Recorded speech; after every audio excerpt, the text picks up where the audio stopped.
ஆறாம் வகுப்பு ஊராட்சி ஒன்றிய தொடக்கப்பள்ளி நற்புதம் கலையகோவில் ஒன்றியம் சிவகங்கை மாவட்டம். நான் இன்னைக்கு படிச்ச கதை பேரு படிக்க போன பாம்பு. இதை எழுதியவர் திரு மு. முருகேஷ் அவர்கள்.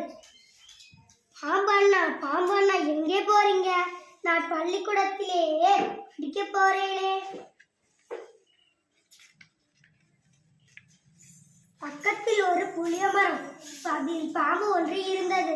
பாட்டு சத்தம் கேட்டு முழித்தது. மரத்தை விட்டு இறங்கியது பாம்பு. குழந்தைகள் பாடினர், பாடிக்கொண்டே ஆடினர். பாம்புக்கும் படிக்கும் ஆசை வந்தது. மெல்ல வகுப்புக்குள் வந்தது பாம்பு. இதை ஆசிரியர் கவனிக்கவில்லை. குழந்தைகள் பார்த்து விட்டனர். பாட்டை நிறுத்தினர். என்று பயத்தோடு கத்தினர். ஆசிரியருக்கு ஒரே குழப்பம். பாட்டு பாடாமல் என்ன குரலை உயர்த்தினார் ஆசிரியர். இரவை எடுத்து மேசை மேல் தட்ட நினைத்தார். திறமை எடுத்து மேசை மேல் தட்ட நினைத்தார்.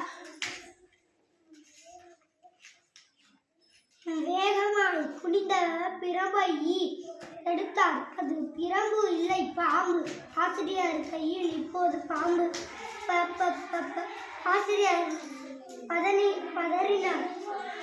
குழந்தைகள் சத்தமாக சொன்னார்கள், படிக்க வந்திருக்கு பாம்பு. படிக்க போன பாம்பு கதை எனக்கு ரொம்ப பிடிச்சிருக்கு. நன்றி.